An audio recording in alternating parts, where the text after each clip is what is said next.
Today I'm speaking with Drew Bekius. Drew, thank you so much for joining me today. Absolutely. Thanks for having me, Tim. Excited to be here. And did I get your pronunciation right? Drew Bekius? That's it. It's a little bit of a tongue twister, not exactly phonetic, but yeah, I think you nailed it. 100%. All A's. I'm just curious, what's the ethnic origin of that? So the name itself, we're not exactly sure. I'm primarily Dutch and German. Okay. But as best as I can tell, and I'm not an expert in this kind of thing by any means, but as best I can tell, doesn't appear to be the origin of the name. Some have suspected or suggested Greek. I don't know that makes perfect sense either, but who knows? Either way, I guess it's mine. So I'm stuck with it either way. Yeah, very, very cool. Well, just to give a brief bio here as we get started, Drew is probably best known for, at least from the circles I go in, best known for your work with the Clergy Project, which we're going to talk about a little bit later. You're not currently as active with them, but you've done a lot of great work for them in the past. And just to go back even further, you grew up in central Minnesota, and correct me if I get any of this wrong.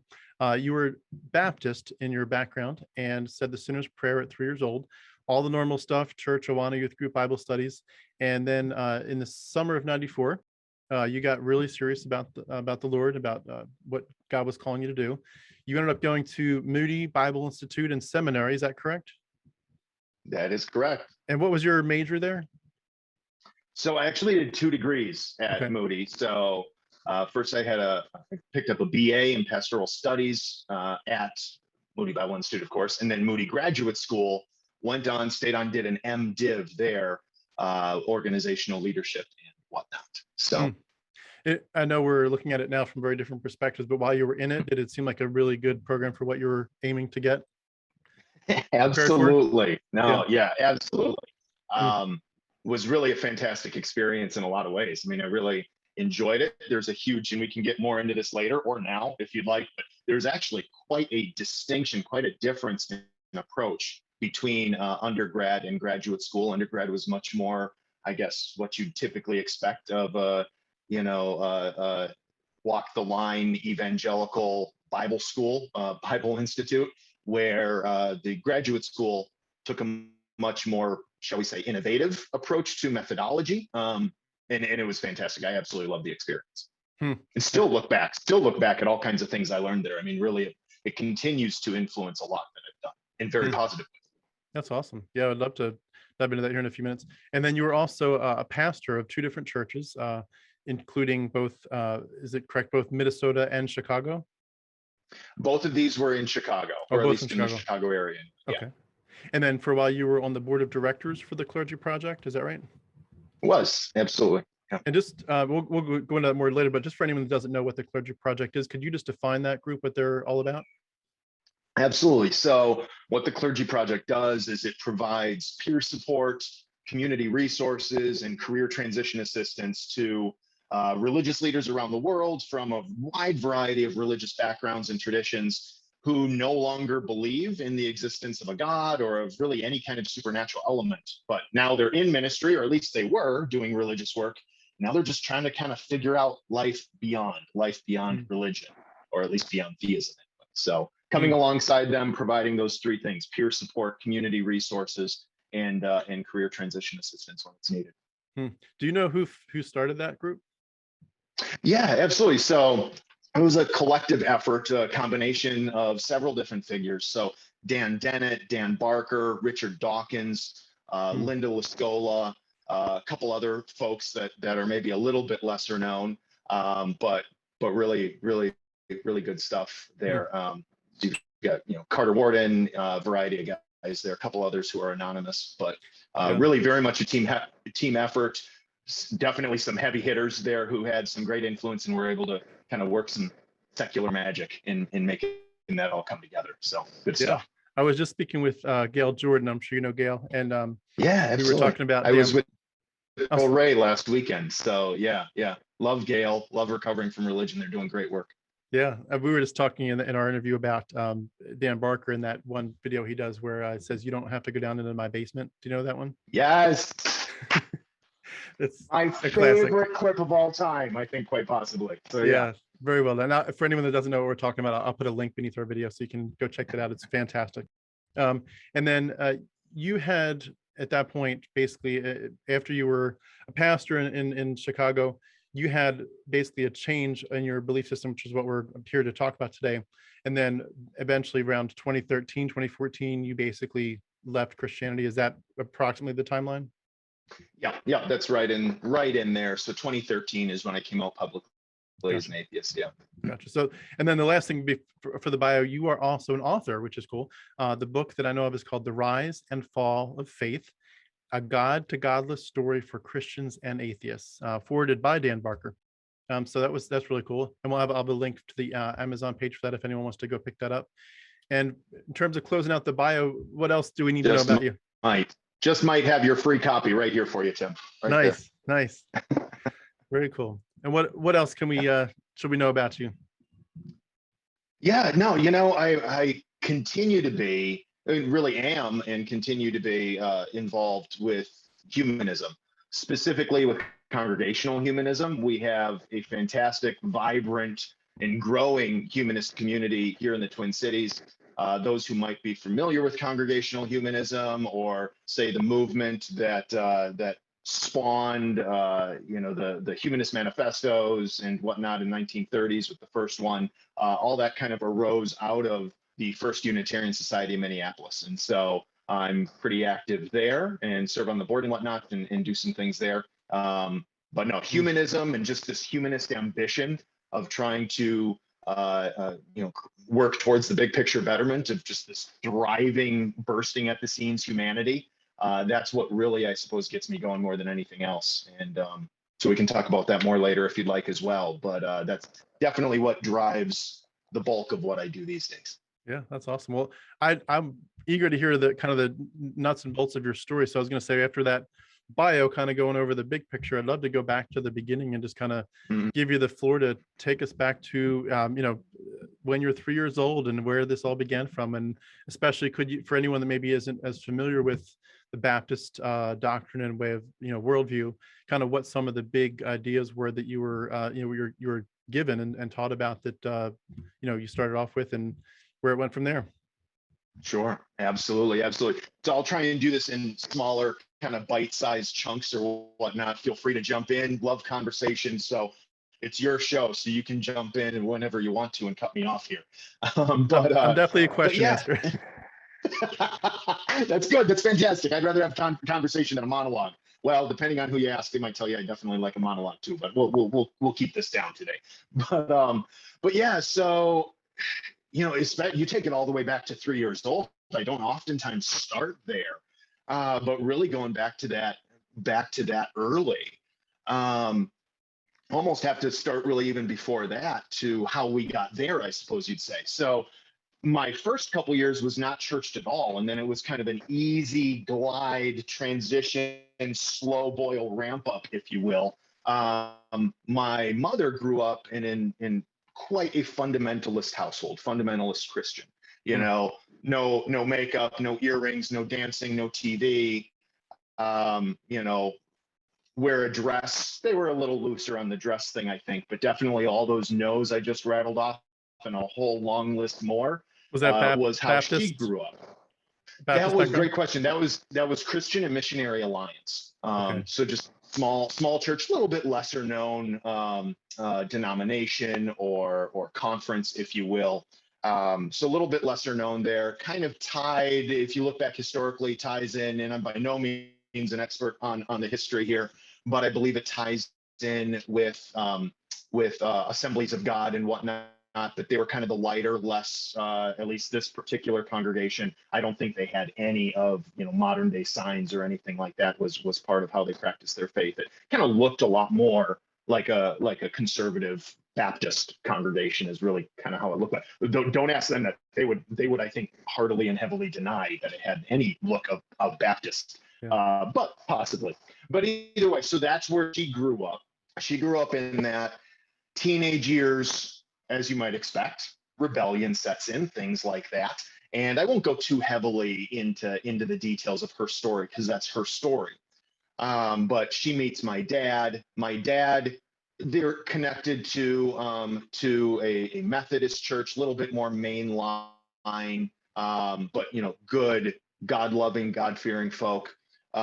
They come together, they get married right after high school. I come along right after high school. So, I'm here, my mom's 19, my dad's 20. Here I am, surprise. And, but at that time, I bring all this up because at that point, neither one of them wanted anything to do with faith or religion. I mean, I still think, from a theological standpoint, they were Christian, right? They believed in a God. They just didn't want anything to do with what they were seeing, I guess, in their church experiences.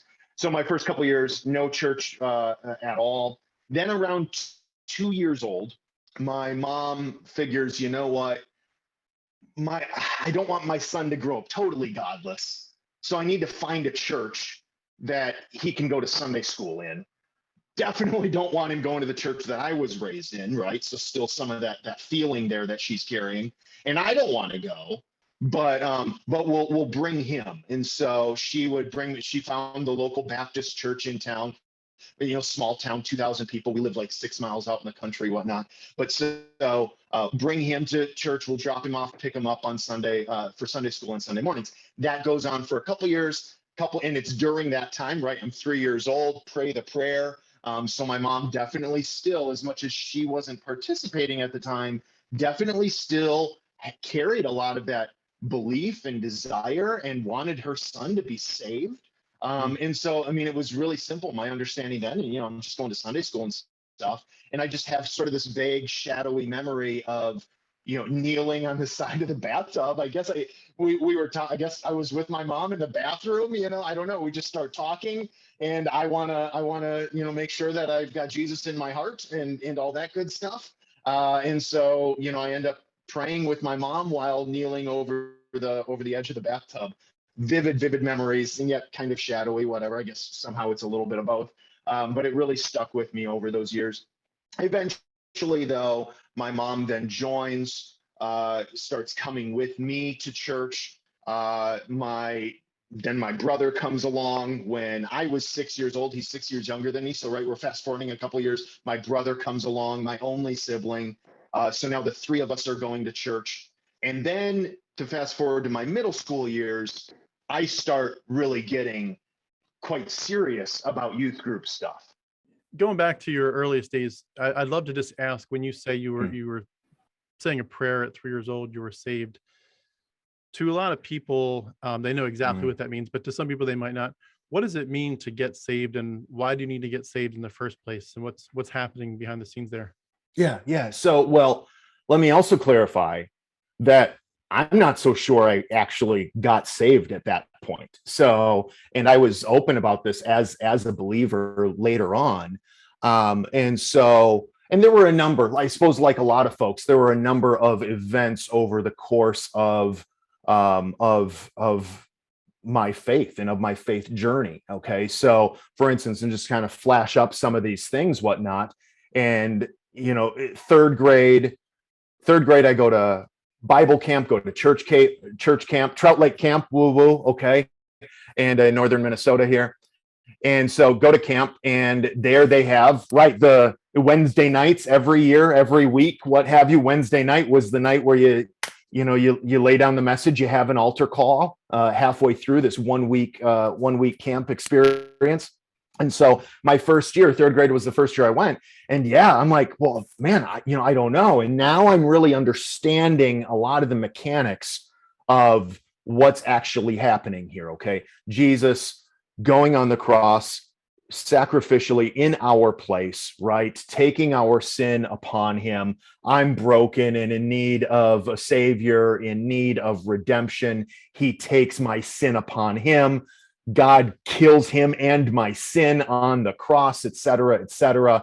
And then, I take that and accept that. And then I, commit myself to following him, not necessarily as a requirement for salvation, but definitely as an expression of true faith. Why wouldn't you, right? Changed, transformed from the inside out instantaneously at that moment. And yet, even then, later on in life, I would look back at even that moment and I would say, well, yeah, granted, I was a third grader. I wasn't doing coke or crack or, whatever may be the mark, having sex with other third graders, whatever the mark is of a sinful lifestyle, I don't know. I wasn't doing those things as a third grader, and yet, as I would reflect later on and look back, I would say, and yet I left third grade or left camp, went back, and my life was still pretty much the same as it was before. After a couple of weeks, after the high dies down, and I just didn't really. And by kind of the marker that I would use, I guess the marker that I was looking for and seeing not there is I just didn't care. I still didn't care about things of faith. I still didn't really care about Jesus, the Lord, following him. None of that was any more a part of my concern than it was before, and it wasn't before. So then, another flashpoint in sixth grade, on the brink of wanting, I've been at that point, it's been a year and a half where I've been every day longing for death, okay, on death, just wanting very, very lots of suicidal ideation. My mother tells me that she first saw signs of deep depression when I was preschool age. I don't have memories of that then, but definitely fifth and sixth grade, it was agony. Every single day I would fantasize about my death and me making it happen. Well, can we dive into that for a second? Because I've never heard anybody say that before. I'm really curious. So you're fifth or sixth grade. Do you have any idea, both either from your memory or from what she said to you, about what were the causes behind it?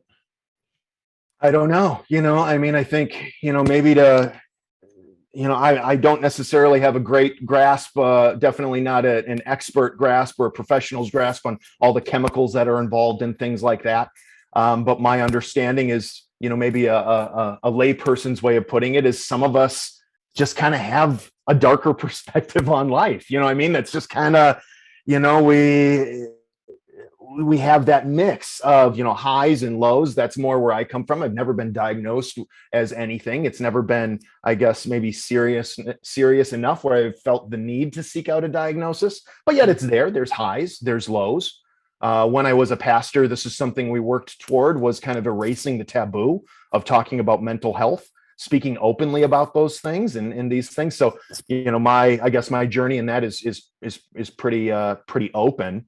So we can talk about it more if you'd like, but yeah, no, I've just kind of always had sort of that, I guess, that outlook, but I see benefit in that. I see, maybe power is not the right word, but there's extra perspective you get from wherever you come from in life, whatever your story. And I think there's extra perspective that comes with just sort of seeing, a little bit more of I guess maybe just a less optimistic view sometimes of life and whatnot. So well, what strikes me is the whole context of, if you're a Christian and you're surrounded by the Christian worldview between the church services and Sunday school and everything from your family and even Christian school for a lot of us, you're just surrounded by the messages of the glorious gospel and what God's doing. And it obviously has some dark sides to that story, which we'll probably touch on later. But when you're in it and you believe that you're on the right side of it, meaning you're now right with God, your sin issue has been resolved, you are in the best spot you could ever be, really. You're right with God. And, if you believe truly that God's the one that's doing it, he's going to, perfect you until the day of salvation. And he's going to complete what he started, the good work he started within you. So you're pretty much, compared to the rest of the world, in the best spot possible. And so to be depressed and suicidal at that age with that much going for you it's fascinating to hear. And I mean, it also reminds me, it's a different issue. I didn't deal with depression. I, for whatever reason, it's luck of the draw, but I've never had that as an issue that I've had to face. Obviously everyone has bad days here or there, but not like real depression or real suicidal thoughts. But around that age, I myself had an issue, which was more about insomnia. Whenever age it is where you learn in math class how to take a fraction and make it into a decimal, like 3/4 equals 0.75. The millisecond that I saw that on the chalkboard and the teacher explained how to do it, my brain grabbed it like a beautiful mind. And I'm not some genius or anything. It's not like that, but just that particular aspect of math, my brain grabbed it. And I'm not like OCD and anything else, but for whatever reason, for about a year, my brain would not stop doing fractions and making them into decimals. I'd find patterns, and once I found a new pattern, which I wouldn't do on paper, I just do it in my head. I'd get excited. It's like, oh, there's a new pattern. And I'd be like, okay, there's patterns for 7s. So the patterns must transfer to the 14s and the 21s. I'm like, okay, this is too cool. But I couldn't shut it off. And for a year, I would literally just like cry myself to sleep because I couldn't stop doing math facts. And I had it for about 30 years, but fortunately, a very special doctor down here in Georgia. I'm from Philly, but special doctor in Georgia helped me fix it with no medicine in about a month, which was really amazing. Changed my life. But around that young age, where you're so impressionable and like you just feel like that's the age as a young child to thrive, to face something that just beats you down so hard, it's such a hard way to start life, so to speak. Wow. Yeah. And hey, don't sell yourself short. I'd go ahead and embrace the genius label if I were you. Okay. Exactly. Absolutely. So even if the numbers had nothing to do with it, still embrace the genius. Okay. I see it in you. I see that glimmer and that shine. Yeah, exactly. Well, can I ask, just for the sake of clarifying, just a little bit more about what you believe and were taught, what did the Bible mean to you? What was the Bible? Just if for anyone that might watch theoretically that doesn't even know what the Bible really is, apart from a religious book, what did it mean to you? And what was the whole context in which, like, where does the church fit into this? Like, as you grew up and started to become more aware of your worldview, what is the Bible in terms of God, and who is the God character? How do we know what he's like, and what was he like to you? And where do you fit into this bigger picture apart from just the initial salvation issue? Love this. Okay. So, well, I guess let me clarify real quick, though, your question. Yeah. So, because there was definitely a strong amount, an evolution to how I saw this within my journey as a believer. So I'm not talking about after I started deconstruct. I'm not talking about any of that. Within my solid faith experience, there was an evolution. So are you curious what it was when I was a child or like middle school age, in this period that I've been talking about? Or are you curious like where I landed as an evangelical pastor? I would love to hear both if you can put them both in, and maybe tell if it did change, what caused the change. Yeah. So, well, I mean, growing up, definitely at, when I was young, I mean, at this point, like I said, I'm not even sure that I was actually actually quote unquote saved until, possibly high school. Okay. So junior high age, I mean, so it was church. What was church like? I mean, it was kind of your typical, dare I say, almost cliched, just classic evangelical experience, classic evangelical church. We did not, I kind of talk about it a little bit in the book. It wasn't a theologically rich church. I had never even heard of concepts like perseverance of the saints or eternal security was brought up once in high school, when I was a high schooler. Our pastor, our senior minister at the time, he had preached one sermon about how this is a concept he's always wrestled with as a pastor. He had never believed in eternal security, but that now recently he's kind of taking a second look and suspecting that eternal security might actually be a thing. That was the only time I remember that, even as general of a term as that is. That was the only time I had heard it prior to going off to Bible college. I had never heard of Calvin. I had never heard of anything. Like I said, it was not a theologically rich. I thought Martin Luther. Well, I thought Lutheranism, the Lutheran Church, was named after Martin Luther King Jr. Like, that's how theologically shallow my experience was prior to going to Bible college. Okay, and really actually studying. Then everything, eyes open. It was a fantastic experience. I absolutely loved it. I had a lot of catching up to do. I had only read 2 books in their entirety prior to my high school graduation. Wrap your mind around that. Prior to college, I had only read 2 books. One of them was To Kill a Mockingbird, and the other was John Grisham's The Firm. Those were the only 2 books I had read. Well, and the Bible. I read the Bible cover to cover several times over by the time I got there. So reading it, But there too, even though I had started my very own ministry in high school, I started this nonprofit initiative ministry, interfaith ministry when I was 16 years old. Was doing all this work. I started preaching when I was 17. And yet throughout that time, my thought, though I'm reading the Bible every day, reading a couple chapters every day, studying it, teaching it. I had my teachers in high school. Some of my teachers would come to me in high school because of the ministry I had started. Teachers would come to me and ask for guidance on understanding the Bible. And yet kind of my perspective was, as I would read, first of all, I would just take the simplest, most simple, straightforward understanding of whatever I was reading. Anything though that didn't make sense, or there seemed to be a conflict, be it conflicting with the world around me or conflicting within the text itself. Anytime there was a conflict, my default perspective was, of course I don't understand this yet. I'm not a trained minister. Once I go off to Bible college, seminary, then the lights will come on. Then everything will open up and it all magically makes sense, right? That was my perspective. So I didn't stress about it. I didn't worry about it. I just trusted that the Lord would give me the answer, the Spirit within me. Okay. And by this time I was definitely a believer by then. Basically, later on in life, as I would look back and say, so maybe I was saved when I was 3 years old, probably not. Maybe when I then, on the brinks of suicide, said, Lord, if there's anyone, I'm not even sure you can heal me of this desire to kill myself, but if anyone can, it must be you. That was when I was 6th grade.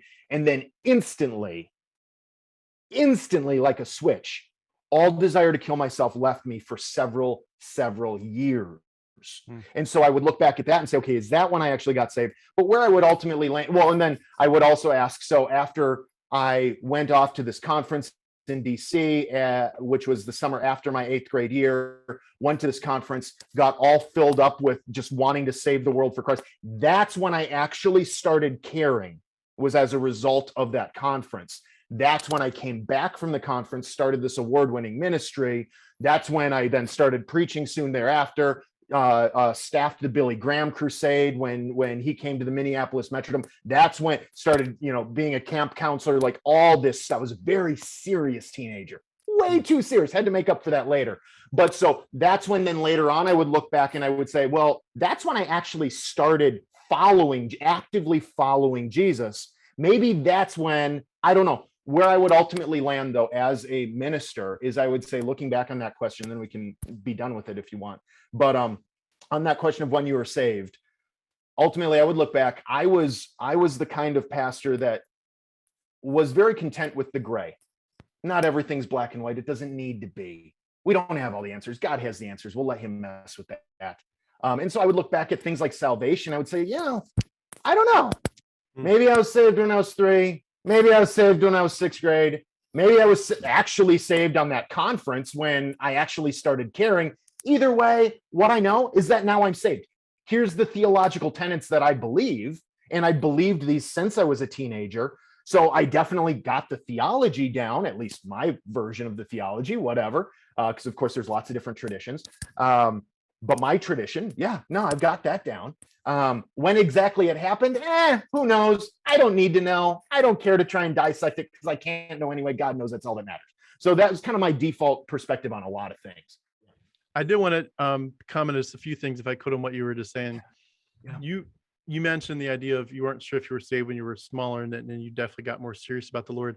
That issue, if I could just, and I have a couple of things I want to comment on from what you said, but I want to hone in on that for just a second, because for a lot of people, myself included, you do get to this point where you say to yourself, especially if you're taught about a literal hell, not just an annihilationism or a Catholic purgatory, but you're actually in danger of hellfire. And so there's this background that gets put into people, and it's not put in any kind of threatening way for the most part for most of us, but it becomes threatening once you realize what it means, in that that the most important question of all is, are you right with God? Do you have peace with him? And if you say the sinner's prayer, even if you really mean it, yes, I really believe I'm a sinner, and yes, I really believe Christ is a wonderful Savior and his blood covers me. He died and rose again in my place, and I take that upon myself through faith in Christ. His grace is what has redeemed me. we know that there's now the sanctification part that kicks in, where you need to then let the Lord transform you. He's not coming in to just give you fire insurance. He is actually coming to transform you. He wants to, he wants to actually live in you. The Spirit lives in you. And it talks about this fruit of the Spirit is all those good things: love, joy, peace, long suffering. And the question that comes up is, if you're not experiencing the fruit of the Spirit, or in a more just day-to-day sense, like if you say to yourself, you know what, I'm 10, 12 years old, I really don't feel like reading my Bible today, or I'll read it for 2 minutes, but I don't feel like reading it for an hour. And then you hear this sermon where the pastor says, there are lost people all over the planet going to hell. Why do we not care? Why are we not on fire for the lost? And then you hear these stories of these people that would just, sweat over agony for the lost, for the people that are dying without Christ. And you think, I've got, Uncle so-and-so is not saved, cousin so-and-so is not saved, my friend on the street's probably not saved. I've never really prayed intensely for them. And you begin to second guess yourself. And of course, you hit puberty, you begin to look at stuff that you shouldn't, think things you shouldn't. And you're like, I wonder if I'm not serious enough about Christ, because I'm not actually serious about Christ. Maybe the evidence that I'm seeing is not that I need to get on fire for the Lord. Maybe it's evidence that I'm not saved in the first place. And so you get to a point where some people will go back to asking the Lord into their heart, or however you'd phrase it. They recommit their lives to the Lord, or they just simply state it: I believe in Jesus as my Lord and Savior. He died for me and covers me. They'll say that over and over and over. I myself, I'm sure, did it at least 5 to 10 times. What was that like for you? Did you feel like you were second guessing yourself? Were you afraid of maybe it wasn't real, you really were in danger of hellfire? Great question.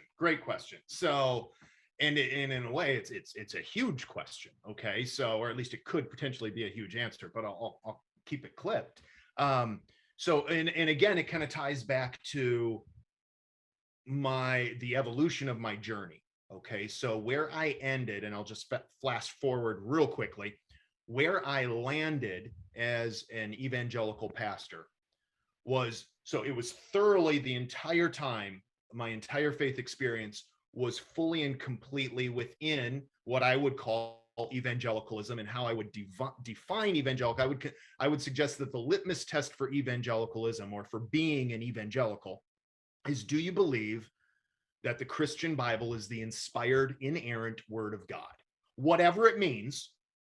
And we can debate that back and forth. We can consider like kind of the possibility of what it could mean, or the discussion, authorial intent. Well, what did they mean? What was in the mind of God and of then the authors that he empowered to write his words? What exactly was in their minds? Well, maybe we know, maybe we don't, but whatever it means, it's truth. That's how I would define evangelicalism. But within that litmus test of whatever it means, it's inspired and inerrant, within that, there's a lot of movement, right? There's a lot of possibilities. There's a lot of discussion. There's a lot of debate. There's a lot of study. There's a lot of suggestion. And where I landed was about as far left in everything, incredibly progressive, politically, socially, theologically. I mean, again, I believe that whatever the Bible says, it's the inspired, inerrant word of God. That said, how I interpreted it was about as progressive as you can be in how I interpret it. Maybe not quite. There's a few things. Maybe I wasn't an nihilist. I believed in a literal hell, so things like that. But nonetheless, though, generally speaking, it was about as far left progressive as can go. That said, I started off, now we back up to my high school years, pre-college, and then it was much more your typical fundamentalist. I mean, it wasn't crazy far right.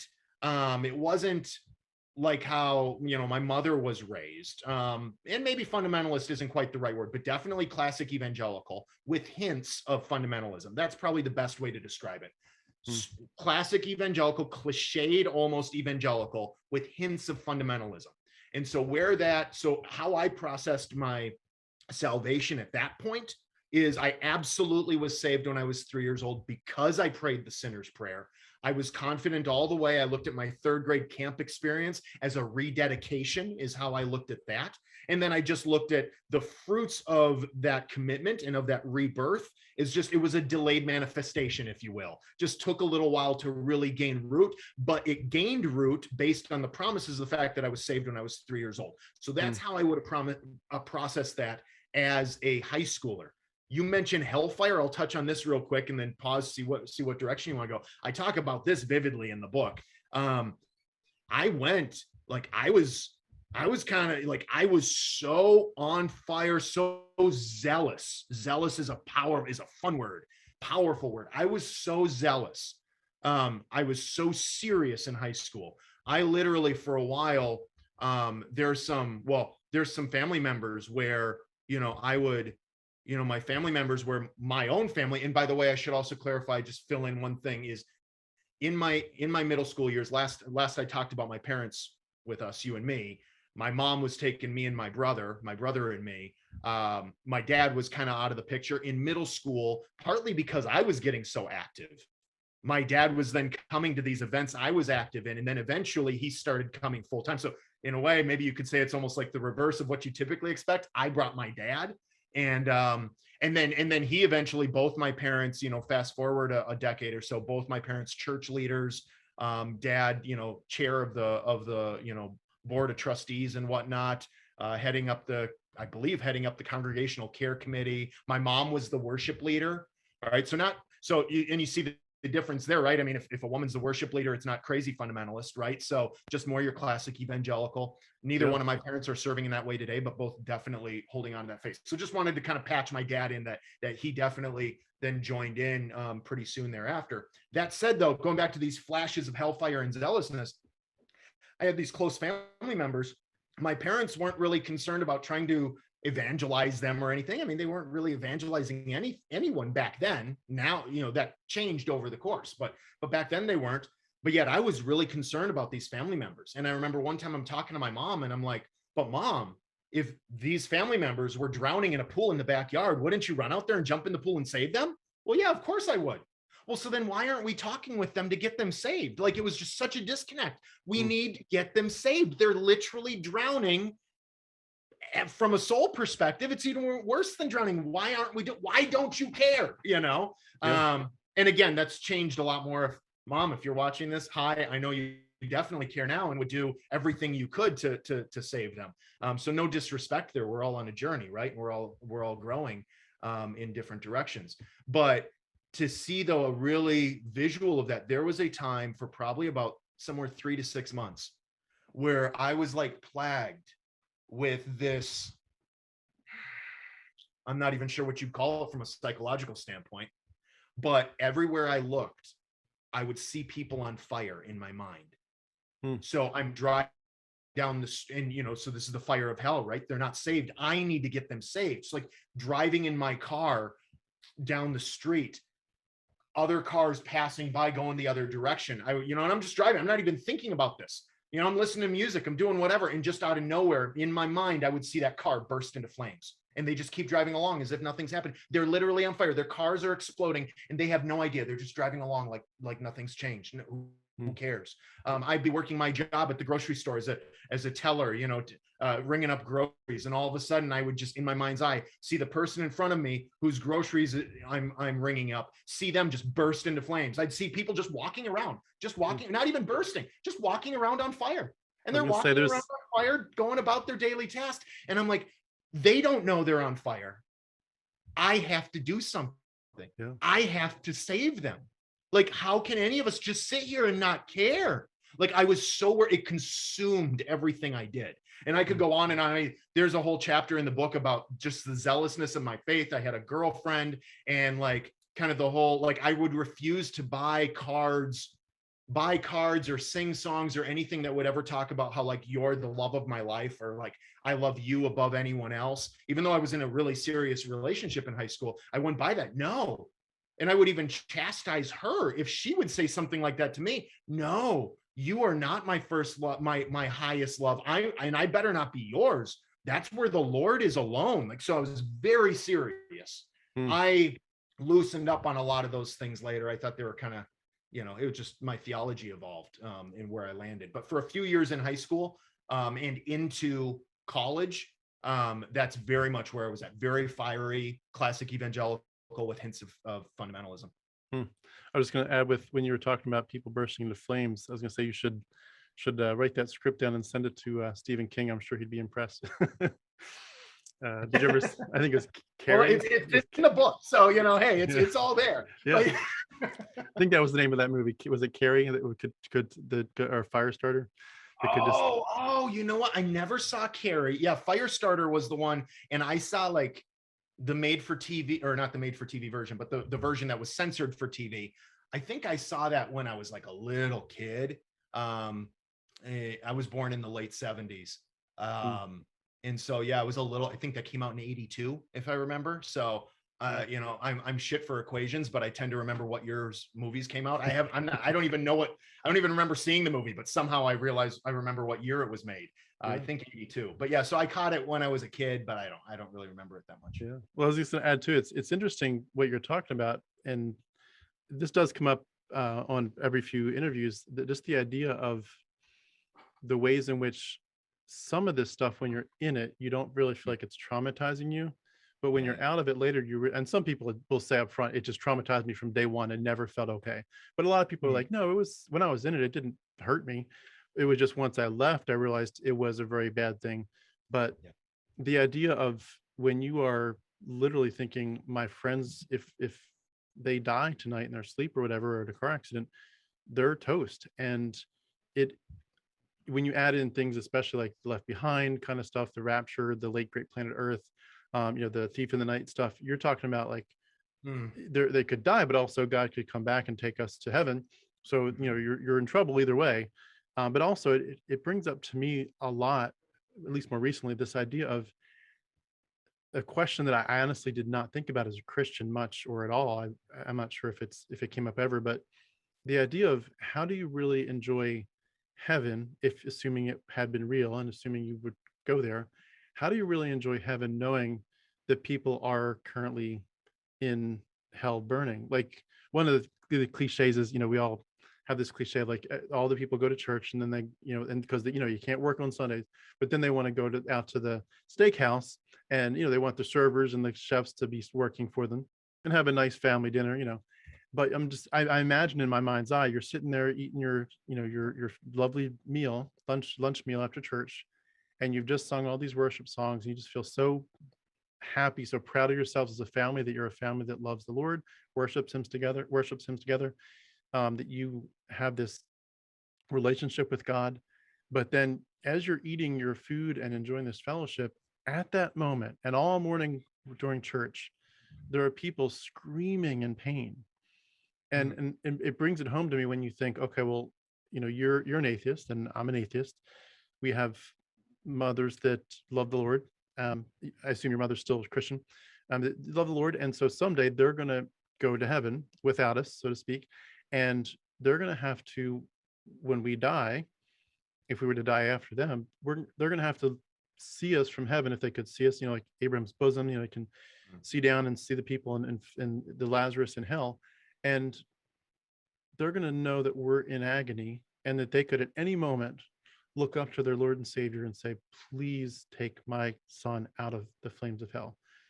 And that God will say, the door is shut. It's shut permanently. I will not open that door again. They will suffer forever. And from a Calvinistic perspective, just to nail it shut one more way, I didn't elect them, so you can't respond to saving grace unless you're elect. So even in the flames of hell, if I were to theoretically say to your son, you've been in hell now for 1,000 years. Have you had enough of the flames? I want to give you one more chance. Would you like to bow your knee to Christ and to his salvation message, to what he's offered you on the cross? Well, from a Calvinistic perspective, which is where I landed right before I deconverted, the answer would be no, because the unelect cannot respond to God unless God first gives them that ability. And so God would again say, it wouldn't really matter. Your son's not going to respond no matter what happens. They're not part of the elect, period. And so whichever theological bent you put on that, you have people that are literally watching their loved ones burning alive, not just in their imagination in the car, but in reality, they're watching their loved ones tortured forever. How do you love that God? How do you worship him? Did you ever deal with that when you were a Christian? Did it cross your mind like we're talking about? And does it ever come up in conversations now that you've escaped what I call the Bible prison? Now that you're out of it, do people ever say like, look, I'm going to have to go to heaven without you. I can't. Drew, I need you in heaven with me, but for them to say, well, if I choose not to, are you going to be happy with your God without me there? How would you respond to that? Yeah, so I mean, there's kind of several sub questions there within that concept. First of all, I guess how I would have answered that or approached that as a pastor is, because you mentioned, just recapping in my mind what you started with there in terms of knowing that, as a Christian, you're now in heaven, right? And so seeing your family going to hell, burning in hell, how do you make of that? What kind of God would do that, et cetera, right? That's the question there, the first part. So yeah, I mean, my perspective as a pastor was that, yes, that may happen. Well, I wasn't necessarily convinced, though, that we would literally see anyone going to hell. I wasn't convinced by that. The story you brought up, I looked at that as, it seemed Jesus clearly was using that as an allegory or some sort of illustrative, illustrative sense, right? He wasn't speaking. It didn't seem to me, my understanding is it didn't seem to most people that he was speaking literally. So I would kind of look at that stuff and I would say, okay, so what does it look like his real point is here? That's his point. Beyond that, maybe that is more a reflection of how it actually works. Maybe not. We can be comfortable with the gray. We don't need to know. And so within that, then I would say, you know what, why assume the worst in anything? Okay. So that sounds like this terrible experience watching people burn. Well, we don't know that that's what it is. So why assume that it is? And let's just trust that God knows what he's doing. Yeah, I guess. So in terms of that, so we don't know that we'll see them. Oh, I know what else I was going to say. And in terms of just like awareness of just, because you probably still know that, because my feeling was that we would carry with us all of our experiences from earth. Okay. So we're glorified, we're upgraded. But in that sense, it's not like we're a whole new creature in heaven. We're an upgraded, glorified one. We were made a new creature at the point of salvation, but even then we still remembered what happened before we prayed the prayer and got saved and were turned into a new creature, right? So everything that we bring with us throughout our life, we remember all of that. What I would have suggested, though, is that in our glorified state, we now see things fully. We see things rather than in black and white, we see things in color. And so now everything is making so much more sense. So even looking back on earth, the things that frustrated us, the things that upset us, the things that pained us, the things where we're shaking our fists, lamenting, why God, why? Now we're looking at it. Now we see the full scope. Now we see the big picture. Now it all suddenly makes so much more sense. In a sense, we're seeing it with the eyes of God. Okay, we've been glorified in the image of Christ, right? So now we see things as Christ saw them. And so even then, not just looking back at our earthen experience, but now looking forward, anything that would continue to happen. So maybe we're aware people are going to hell, maybe not. Maybe it's a little foggy, but probably not foggy. Actually, I would have said nothing's going to be foggy. Like we're seeing things as it actually is. They're all fogginess is erased. But whatever we're seeing, whatever we're shown, it's not going to bother us because we'll see it as it is. So that was kind of my optimistic, I guess, spin on it. Especially when you add in that you'll understand and totally agree with God's holiness, that he has to deal with sin that way. Like it's like this sense of, we're not the judge, but if once we understand the judge's mind and have the mind of Christ for real, then the judge will seem much like any sense of this not fair, he's taking it too far. Like, we won't think like that. We'll think, I agree with God now. At last, I am like him. And he's absolutely right. Sin is so bad that he has to do this. And Well, and how I looked at sin as a pastor was sin. Let's see, how did I define sin? Seriously, all of this stuff, I haven't talked about any of this in like 9 years. So I'm not a debater. I haven't read my Bible in 9 years. I used to know it all, like back and forth. I had like the whole thing memorized. My big thing was systematology. I loved seeing how all the different dots, I'm still a big picture guy. Okay. I love all the little dots. How do they all connect? I love the system. Okay. And working to synthesize all these different things and kind of filling in, right? Oh geez, what general theology? Well, the words, like I said, it's been 9 years. Okay. But so I knew it all. I was very confident in my understanding. I was one of those guys that preached all the way through the Bible to make sure that my bias didn't leave anything out. I even preached the tough stuff. Okay. But now, as much as I knew all that back then, like, I've never been somebody to debate. I've never been, even when I was a minister, I'm not somebody to like call you out. Listen, you're happy where you're at. We don't need to debate anything. Here's where I'm at. Take it or leave it. I wasn't a fierist. In high school, I was sort of a fiery evangelist. After that, I was more just, you know what? I'm here to love people. If you end up seeing it the way I did, great. Anyway, so I digress. My definition of sin, let's see if I can remember it, was how I saw sin was living something along the line of simply living an independent self-will apart from Christ. So just choosing to or not choosing to. You're born in a sinful state. I did believe that, even though I'm on the more progressive end with evangelicalism, but I did believe a lot of that class, kind of the standard beliefs. I believed we were all born in sin. We're all born broken. We were born in a desire to, I had this definition I loved. It was so concise and beautiful. But just this self-will, this position of self-will, of independence, living independently of God. And then you come to a point where you realize, no, I need to live dependently upon him and work to undo my my independence, my self-centered independence. But anyway, so all of that said, now I forget where I was going with it all. I was gonna say, your definition reminds me of that book by C.S. Lewis, The Great Divorce. Do you remember that book? Yeah. Where you eventually become so self-consumed that it just kind of takes over. Yeah. So yeah, I forget where I was going with that, but I guess in terms of just the idea of it.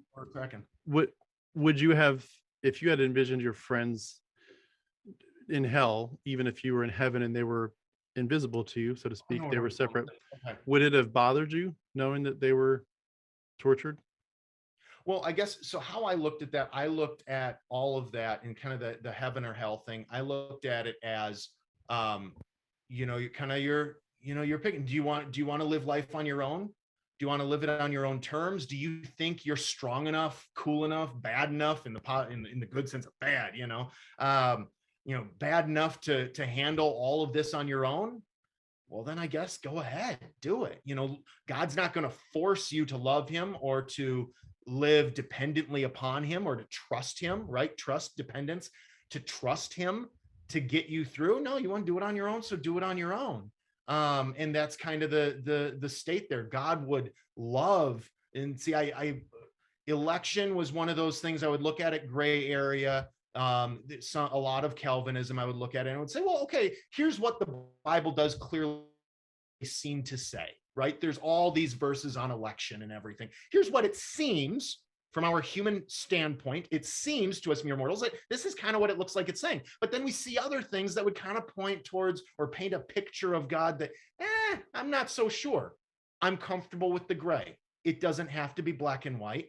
What I do know, and here's where I considered I kind of branded what I considered Christian humanism. Okay. And that's what I taught.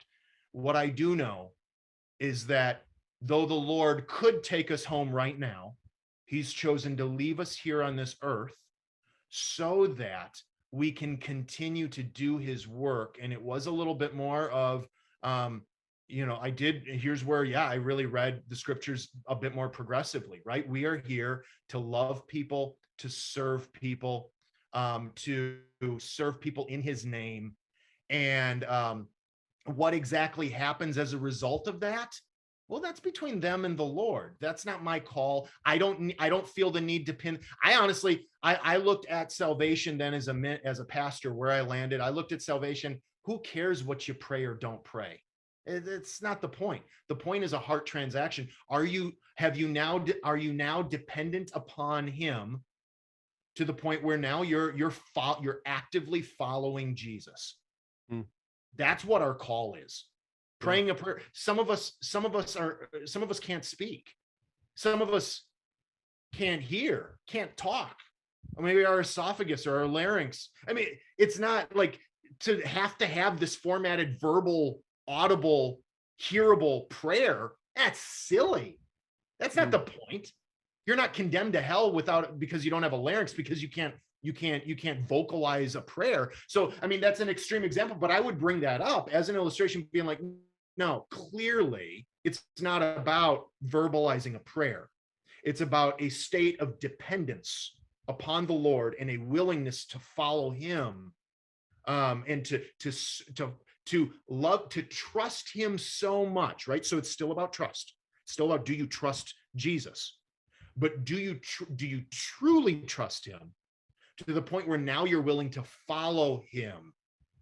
That's what real trust is. So it's not and to clarify, some would want this clarification, right? Well, are you saying that works saves you? No, I'm not saying that works or lifestyle is what saves you, but I would go so far as to say, or I would have then go so far as to say that works and lifestyle is the inevitable manifestation of a heart that truly trusts. If you don't trust him enough to live like him, then you don't trust him, really. Yeah.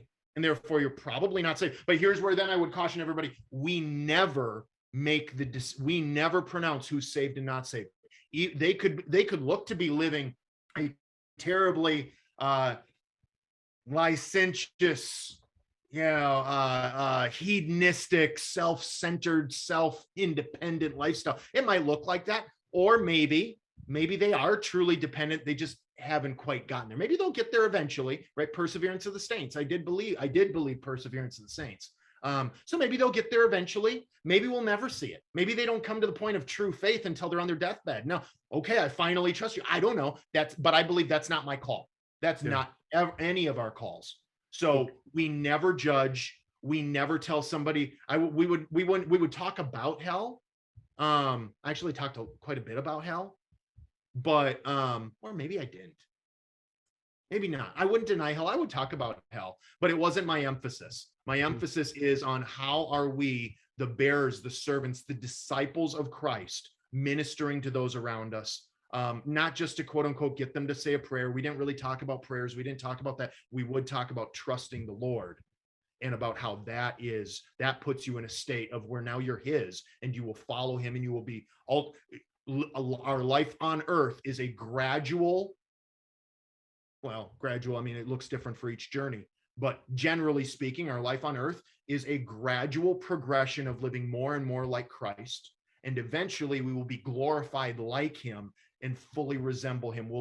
And then we'll be princes and princesses, royalty, living and celebrating and serving one another in the kingdom. I talked about we would all be servant royalty. I loved preaching about heaven in the end times, and I had sort of a different twist that I didn't see anywhere else other than the scriptures. And so I've definitely felt the freedom to kind of theologize beyond what I saw anybody else talking or writing about. But yeah, servant royalty is what we're heading towards. And so we'll all get there. But who's there and who's not, dude, who cares? I mean, we care, but it's not your concern to discern who's in and who's out. Man, just love people, and maybe they'll end up joining us. Well, your progressive side is definitely coming through. I could see how your the ways that you would describe it are definitely different from some of the more fundamentalist groups. And you mentioned that word before. They would definitely be much more, uh, I guess you'd call it black and white about, what's happening, and the fact that there is a literal hellfire, and that this is, it isn't as vague or gray as I think some people would want to put it. And that was more the experience I had of the, there was even the sense of like, even the groups or books or pastors or ministries that would try to make it more vague were doing a disservice, because you need to get people in that frame of mind to say, this is really life and death. You need to make a decision for Christ. And it it sounds like we're talking a little bit more about what you would have said as a Christian, but now that you're out, would you agree that the paradigm that they're setting up is basically one of extortion, where people would say, on the one hand, yeah, if you don't want to follow Christ, I mean, that's a shame. If you want to do life for yourself, if you want to focus on your own will, your own life, your own pride, whatever it is, if you're going to focus on the self, that's a really sad choice. The choice that's life, the choice to pursue life and beauty, and what you're designed by God to do is to thrive in Christ and to live for Christ. But they would have said this isn't like, just, it's not a bad choice. It's the ultimate bad choice, in the sense that it's going to get the ultimate punishment.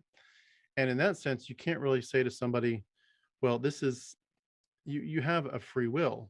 Like, you don't have a free will if the outcome of you saying, I decline this offer, is I will then torture you.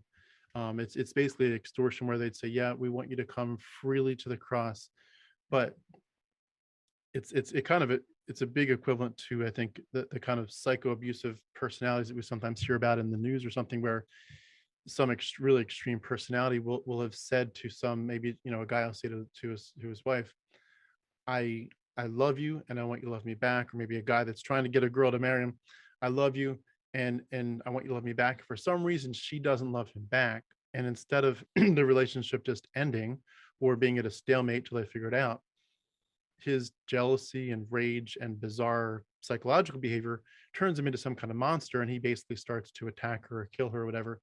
And you at least see it in some weird movies, I'm sure. But this idea of, I love you so much, but if you don't love me back, I will torture you forever. Once you got out, would you agree that that's what's going on? This is the cosmic extortion. And how do you talk to people now who want to just say, oh, this is just, gospel is just a loving story. Like, don't try to twist it. Don't try to make my God into something he's not. My God is a God of love, and the gospel is a story of love.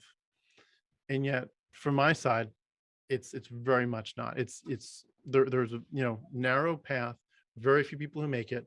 The rest of them, you're in a deep pit of trouble, and it's your fault, and you will get judged for it, and it will be incredibly nasty, and it will last forever and ever. When you paint that, especially to kids, and you talk about 3 years old, I was I think 5 when I got saved.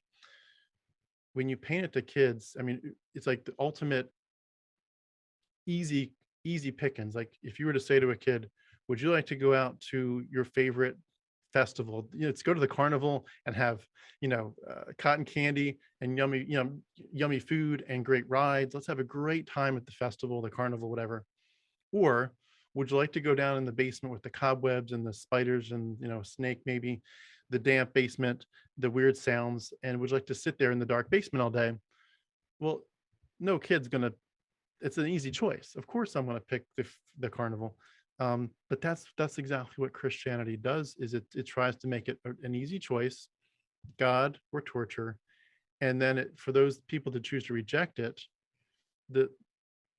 it's like you're kind of an idiot for rejecting Christ. Like, how could you reject this most beautiful gift ever? Why would you why would you choose death on purpose? And yet that's the way they portray it. And the extortion that comes into it, especially when you're talking about the psychological abuse of young children in this context, it just, once you're out and you see it and you're like, oh my goodness, the scales fell from my eyes, what was I in? You know, it wasn't, you know, it wasn't the JWs that were a cult and the Mormons were a cult. Any Christianity is a cult. I was in it and like, whoa, what the hell? This is crazy. Once you're out, it just, everything changes. And I'm just curious, what was that like for you as you began to look back at these same issues where you had that stance that you mentioned from the pastoral perspective? What was it like on the other side? Well, you know, one thing I guess I'd be careful to clarify is that, so there's a lot of, with any religion, there's a lot of different traditions within that religion, right? So, and my take on this is that, you know, some traditions take whatever particular set of scriptures they're given, take them more literally or less.